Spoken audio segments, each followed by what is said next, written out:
Okay, Zoom has us live. Now let's go over here and see what YouTube has to say on the subject. See if we're live yet on YouTube. There we go. Yes, we are. Good morning, everyone. Oop. Now let's go again. I thought I had my phone turned down, but I did not. Okay, so my name is Sheila Corona. Welcome to New Light Streaming Love. For those of you who will be viewing this on Sassy Seer Sheila, please do come over to New Light Streaming Love and subscribe over here as well. This is where I've been doing all of my lives of late, and I will be doing some more live intuitive hangout sessions, which I hope you will join me for. Those are always fun for me, and I hope informative and fun for you as well. So let's take a look at what the energy wants to reveal to us today. I'm kind of amazed. I just uploaded the January 2025 astrology take from Astro Butterfly because I was nudged to record and share that. And I'm always, and I don't know why I'm always amazed. I really, I guess I need to get over the amazement part of it because it just happens so often now. Yesterday, I shared that my own personal feeling was that there's going to be a lot of um, change, revelation this coming year, and that I could feel it in so many ways. And I also said that I felt that the Christ consciousness was rising in a way that we've never seen before. And honestly, I felt that same information coming through in that recording that I did this morning from, recording her words, Astro Butterfly's words. Oh, and we have the Courage of Your Love, which I love that card. It's such a multidimensional card. And so I hope you all are doing well. I hope so far that the new year has brought some wonderful things for you. I know it's kind of early already, but early on, being only today being the second. I, however, feel very encouraged. I don't know, I was feeling very discouraged for quite some time, but now I feel very encouraged. So that's kind of interesting how if you just give it a few minutes. And I think that also speaks to moving towards that which brings you joy in each moment that presents. Because I mean, my own words have been if you're not feeling joy, step outside yourself for a moment, give it a few seconds, see if it turns around, because it certainly has for me. And that's really all I can do here, by the way. I feel like for me personally, there's a lot of, light workers out there that, like to claim things that they know for fact and things like that. And I don't know anything for a fact except the way I feel and what I'm experiencing or have experienced. But now I also keep being shown that that's all so subjective. What works for me, what helps me transform, may not work for you on any sort of level. You know, even language. I mean, I'm so very clear now that to use Jordan Peterson's words, there's such a difference between denotation and connotation of words. And I've been saying that for a very long time, just in a different way, that words can mean something to you that they mean absolutely the opposite or different to me. And it's all based on our experiences, our accumulative experiences, which makes sense when one, stops for a moment and sees that. Now, I had an experience last night. I invited to a Hanukkah, the last night of a Hanukkah celebration. And I'd never attended anything like that. Um, and so it's very clear to me that it's a person's experiences that shapes their view of everything and how they intake information and data. And I don't know, for me personally, because I've been quite judgmental in my life, let me just say, it's been really interesting to observe my own, I don't know, a transformation is a word that wants to come forward, but it's really more than that, or more subtle than that. Um, my own moving from one way of seeing, sensing, and feeling to another is it, and what that has meant and done. It's very hard to translate that to someone else.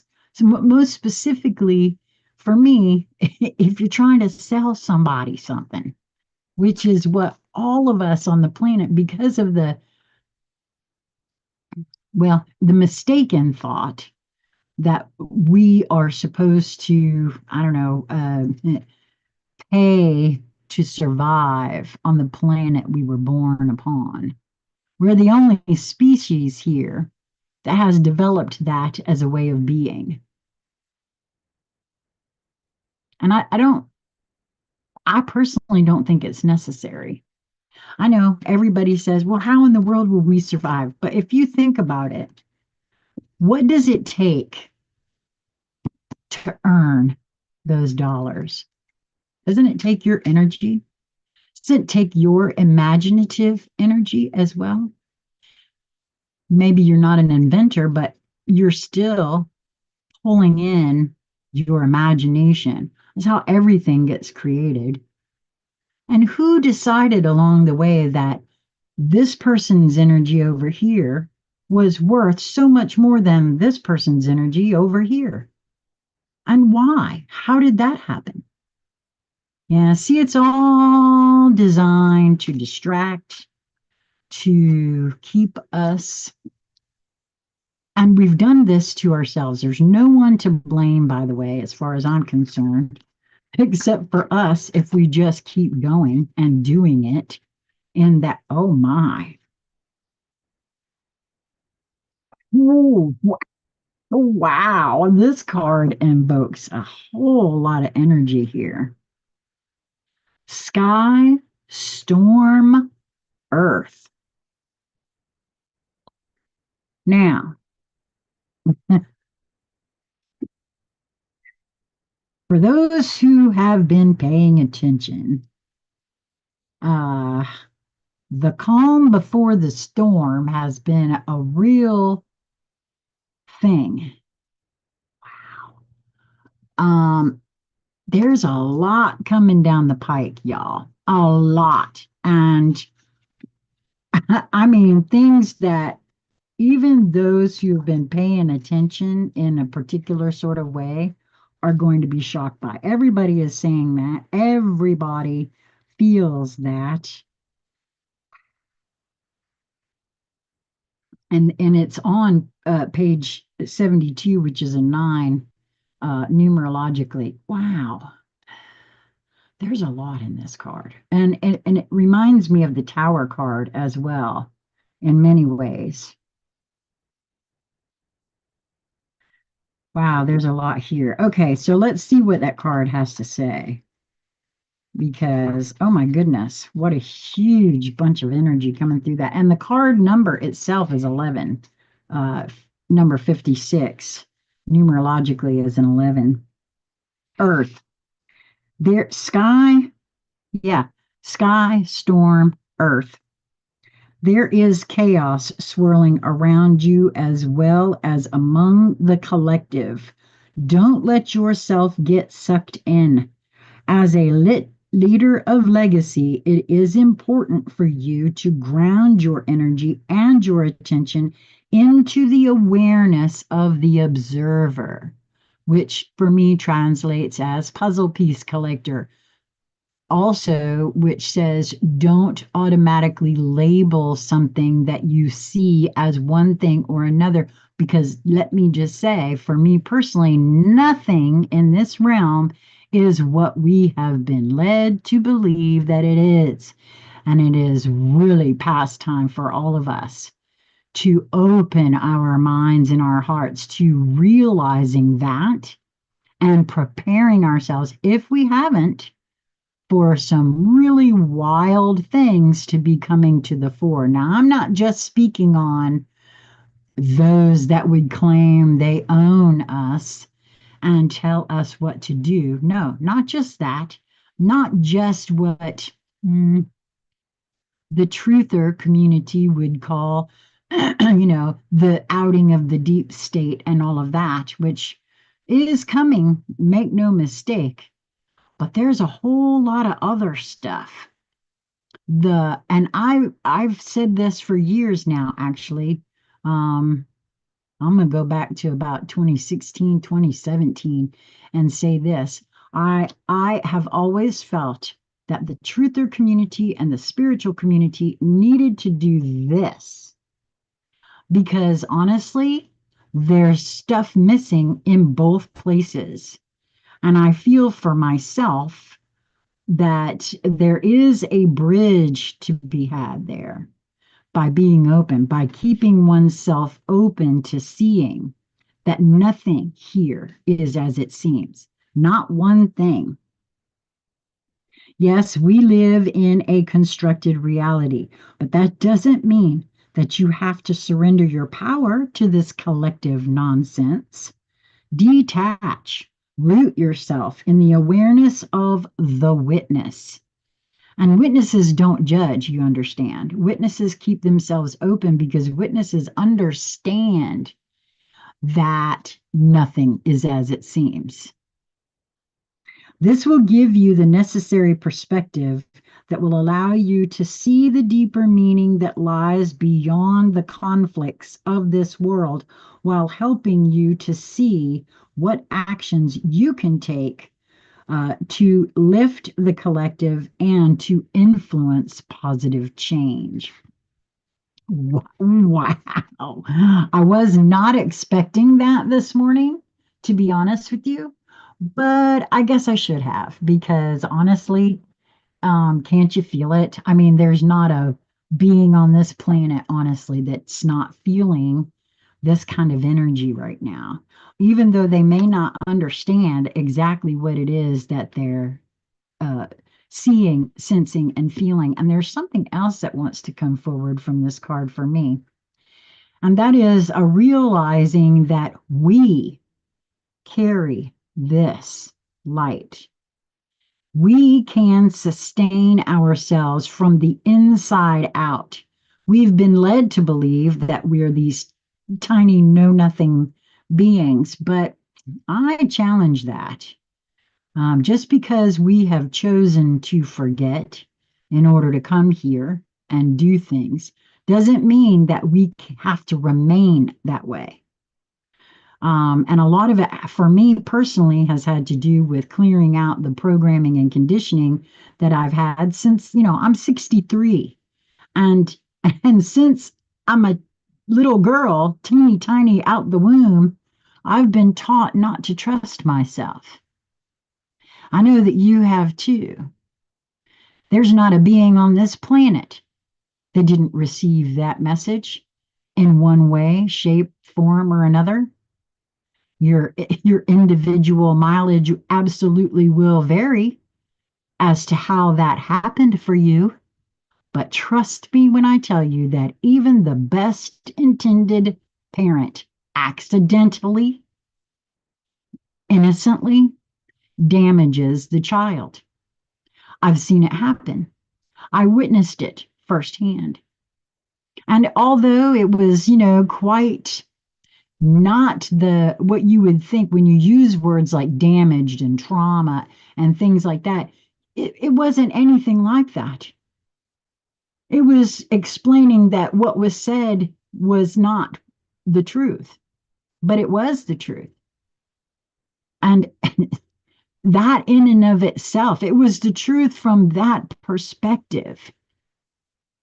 And rather than allowing the perspective to just be, there was a concern on the part of the parent that the child may have offended someone.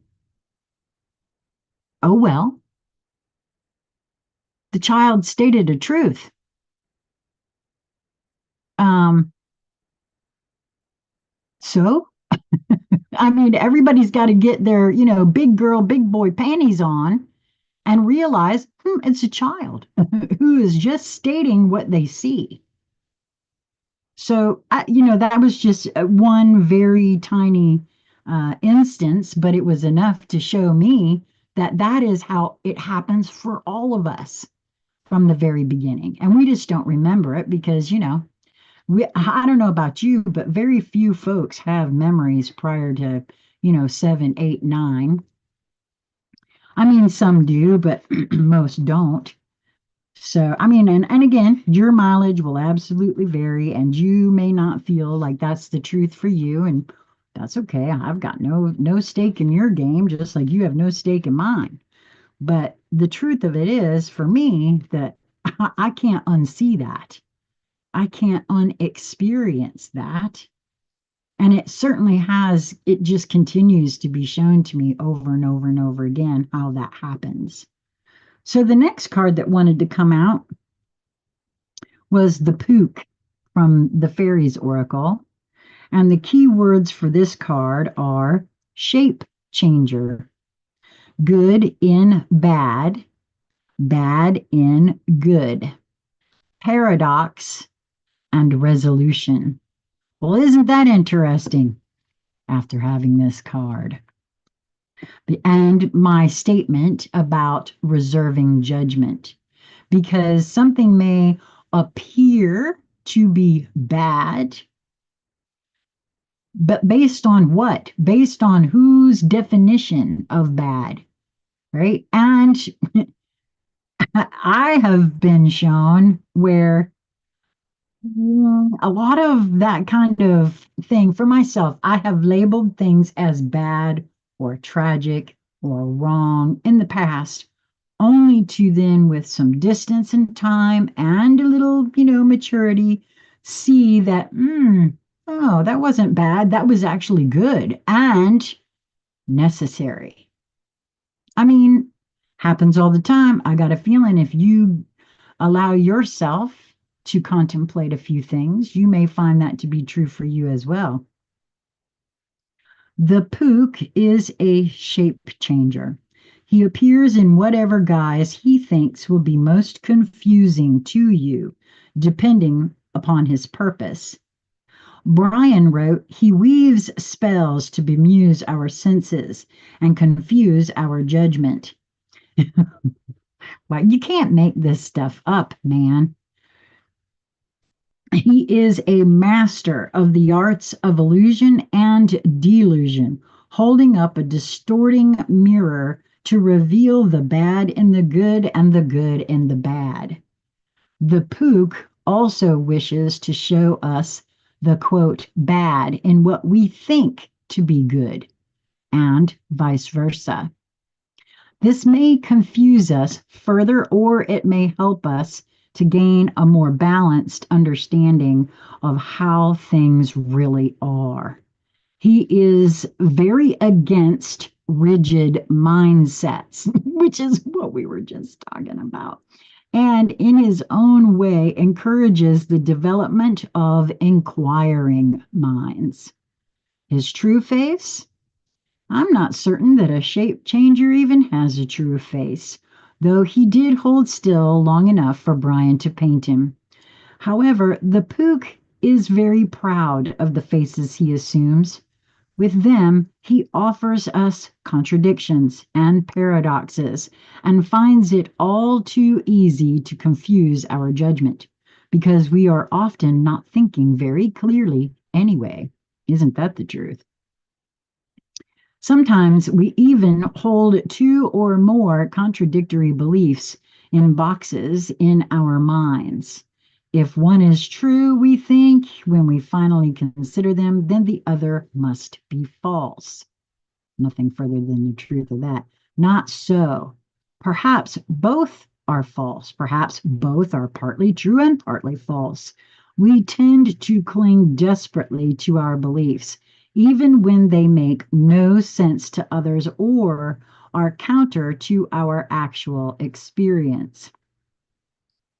Our paradoxes, confusions are self-created, and the pook need only dress them up a bit, add a little sparkle and dangle them before us in order to induce confusion. In that confusion, we are likely to believe almost anything someone presents to us, just to feel as if we have a metaphorical anchor in reality. His challenge for us is to wake up, to stop projecting our confusions on reality. Once we have seen the truth, seeming contradictions and paradoxes melt away in the manner of realizing the solution to a Zen koan, like what is the sound of one hand clapping. When we get the answer, usually by a burst of insight cutting through the confusion and paradoxes, it always seems so simple, and we wonder how we could have been in such a tizzy about so simple a thing. We wonder why everyone doesn't understand this so very obvious thing. And a lot of folks have gone through that for years and years and years when trying to wake up others. And quite frankly, I've come to the conclusion for myself that everyone will wake up when they are ready and not a moment before. No matter what you say, no matter what you do, it can never be any other way. And that's my feel of it.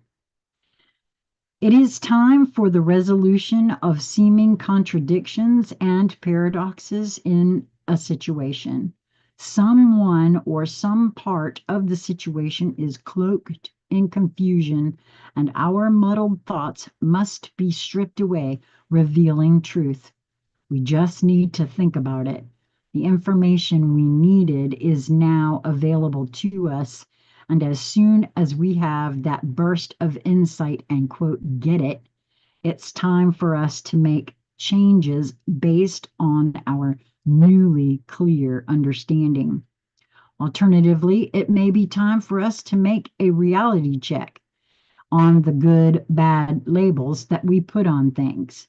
Maybe a list of the quote, good, possibly even surprising things about this situation, and another list about the quote, bad ones. If you are not able, no, I'm sorry, if you are not in the habit of seeing the good in the bad and the bad in the good, having preferred a black and white world rather than one with colors, you may need some help in learning to do this well. And honestly, for me, it become realizing that puzzle piece collecting was the way to go for me to begin to reserve any kind of judgment, which don't think for a second that I automatically, no, I still find myself automatically trying to label things instead of giving myself some time to actually see, well, is what I thought that was, is it really what I thought it was? Because quite frankly, I think we all do that. So let's jump over now to the Remy deck, the Remy Oracle by Alana Fairchild. Card number 38, The Courage of Your Love. Oh, and the Pook actually was card number 60, which is a 6 numerologically, which is all about love, balance, harmony. And I really do feel like a lot of people might say, well, how could a shape changer be? But honestly, especially one that's willing to show us these paradoxes, that makes a lot of sense to me. So this one actually is another 11 numerologically, card number 38, which is a master number. The courage of your love. Love is without reason. Rationality is like a cane. Judgment needs a cane because it is blind. When love arrives, thought dies in its shadow. Love is the sunrise, while thought is only a flashing light. Rumi. I do not bleat at you like a sheep, for to startle you from your slumber, I need to roar like a lion. You must awake, my beloved. Boy, that's kind of interesting, isn't it? That seems to be a theme in today's reading, wouldn't you say? It does to me anyway. You must awake, my beloved. There is no time to waste, for the wolves are circling, hungry for sacred flesh. So I shall roar mightily, and although at first you recoil in fear, soon enough you will see the wolves. You become aware and grateful to have been thus awoken. Ah, yes, you remember that you have a precious human life to protect. You fear me no more. You thank me. You jump on my back as if you were a warrior astride a wild mount. You roar then along with me, awakening the others as we cause the ground to rumble, disturbing those even in their slumber. You, like me, are a fierce lion, not a lamb, to be led to so many slaughters, the variety and opportunity for which is available in terrible abundance in our world. There is a Sufi story about a mother with her breast leaking milk. She loses her child, and once she finds him again, instantly lets him suckle for as long as he needs. A Sufi master nearby says to his students, do you think she would throw her baby into the fire? And the students all say, no, of course not. And the master replies, Allah loves his children more than she, with enough tenderness to throw them into the fire. So it is with love. At first, as a young heart, you want only comfort for your beloved. You cannot bear the thought of pain within them, even for a moment. Your own suffering is easier than bearing the suffering of your beloved.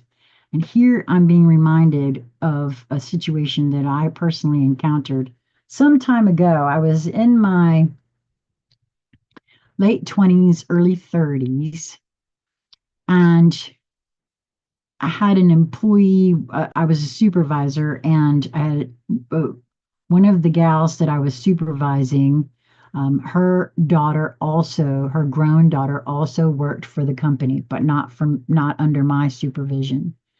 And she was in my office crying about some situations in her home with the daughter. And she had been sharing things with me all along about how she was rescuing her daughter from this situation and rescuing her daughter from that situation. And I looked at her and I said, have you thought about allowing her to experience the consequences for her choices? I said, because honestly, what if something were to happen to you? She would have no way of caring for herself because she's so used to somebody stepping up and saving her. She has no care in the world for what she's doing with her life. And so there's no consequences for the choices that she's making for herself. Perhaps, and this is what this is saying here, in my view. Sometimes allowing another to suffer their choices is the kindest thing that we could do. And I know, and actually that even goes to the pook and to this. if you ask me. Of course, nobody actually did, but it's the reading, and that's what I feel nudged to share. Your own suffering is easier than bearing the suffering of your beloved. And that's what happens. You cannot bear the thought of pain within them even for a moment. That young heart grows wise through experience. Trust that is a true statement because that's uh, it becomes an elder, an ancient heart, tempered by grace and rendered strong with compassion. This is the great heart that can hold the suffering of the world within it and yet still find space for peace, for sweetness, for tenderness, and for rapture. This is the heart that shines with courageous love.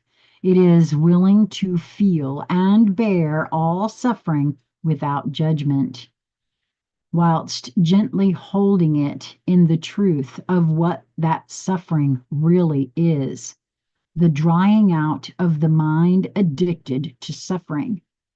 This drying out is necessary so that love can ignite itself and transform dead wood into living fire. Dead wood into living fire, you say? Very interesting that. The drying out is a challenging and enduring process. The path of freeing the heart from the effects of a fearful mind is an initiation into great power. So many lapses will happen before the heart grows strong enough to overpower old patterns and surrender without condition or equivocation. Yeah, you got to be apparently, if you're hard headed, like, oh, I don't know, me might be 63 before that happens. Or more, let's just say, because I'm not sure I'm still there.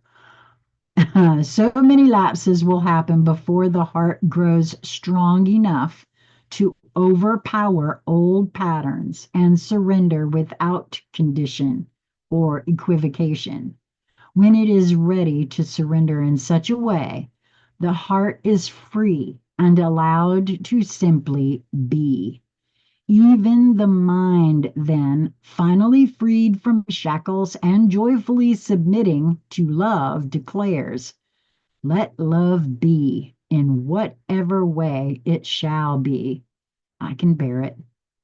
I shall take refuge in it. I shall not turn away from it. I am that love.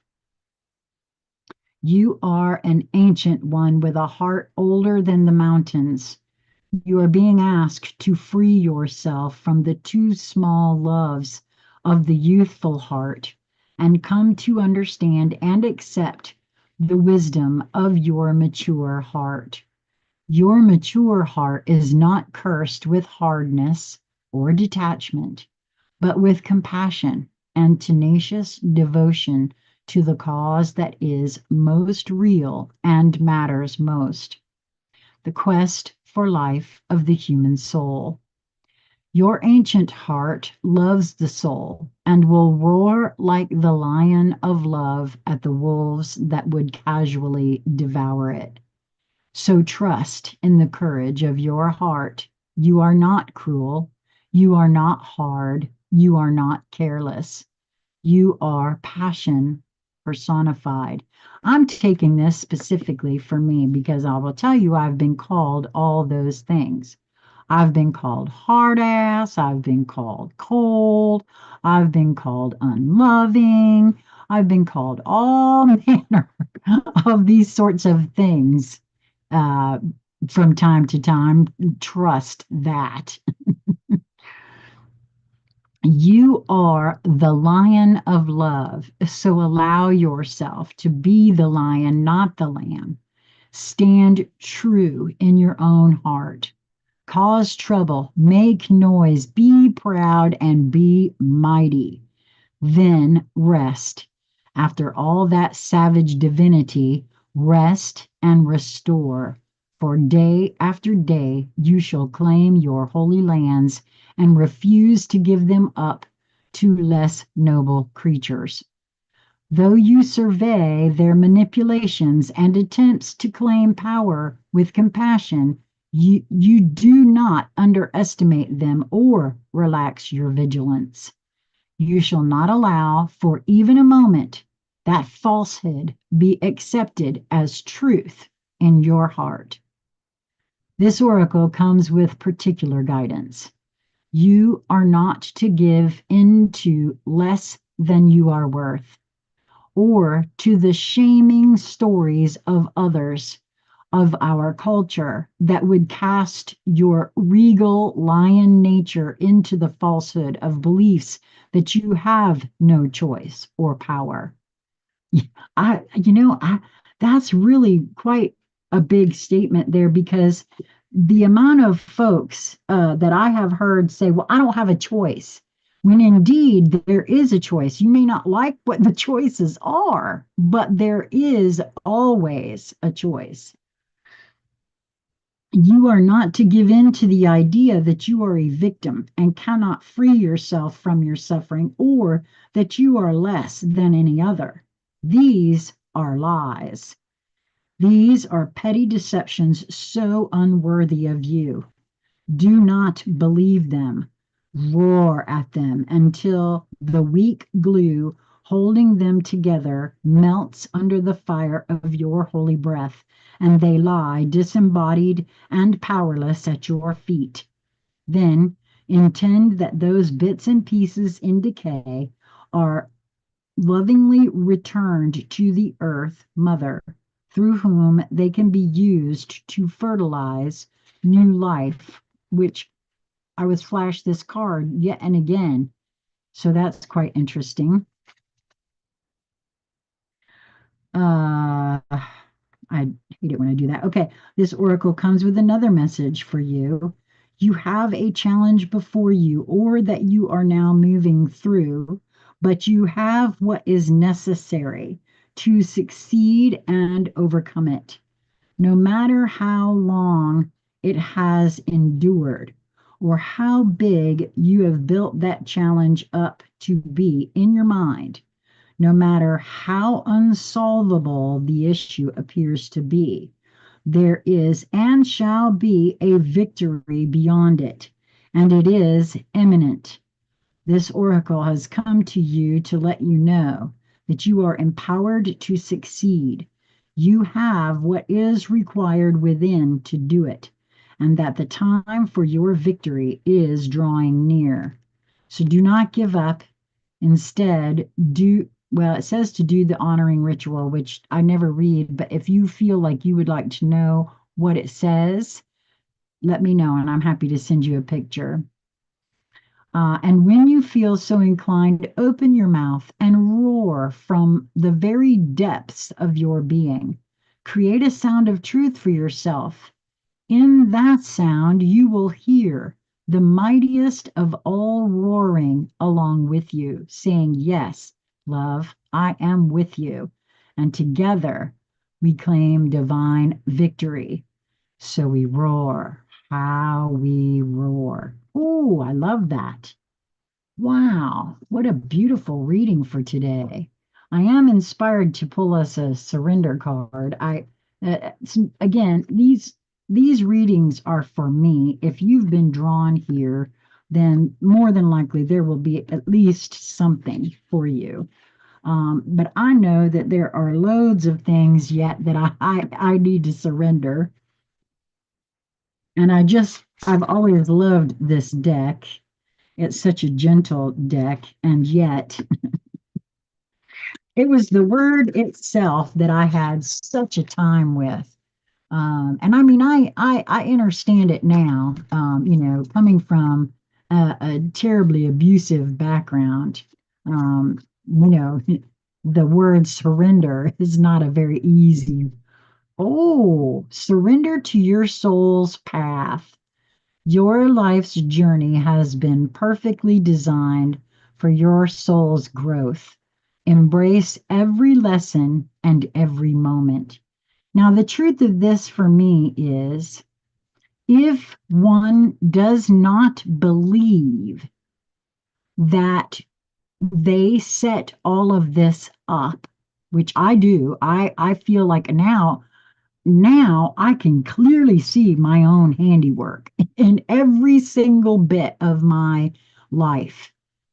Um, there's just no other way to say that. I can see my own handiwork there. And so if you don't feel that you set this all up, I could see where you may not feel like that. But honestly, for me, I know that that's what I've done, that I set all of this up for me, right up to and including, to whom I was to be born and that sort of thing.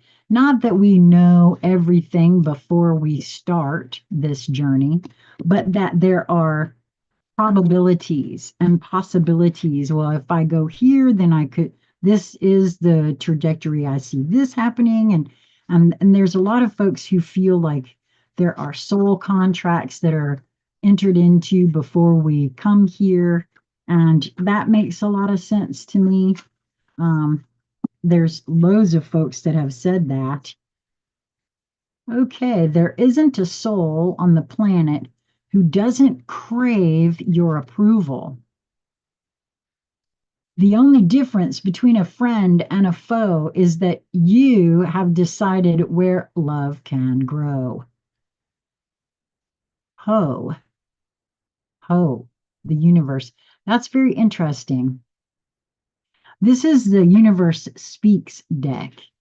And it really wanted to participate in these readings, and because it really, I had never actually used it very much.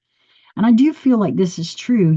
All of us want to be loved and accepted. And most of us grew up feeling like we really weren't accepted. Loved, maybe we might have felt that, but accepted for exactly who we were, boy, I didn't get that. If you did, my hat's off to you. That's wonderful. But every single thing I've ever done is not right, and that sort of thing. And so there's a lot to that.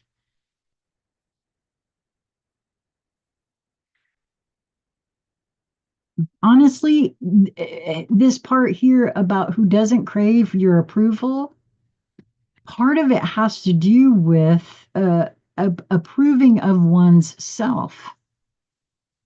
If I don't approve of myself, well, who else will? I don't know. That's a very interesting card to come out here. There's a lot in that. The only difference between a friend and a foe is that you've decided where love can grow.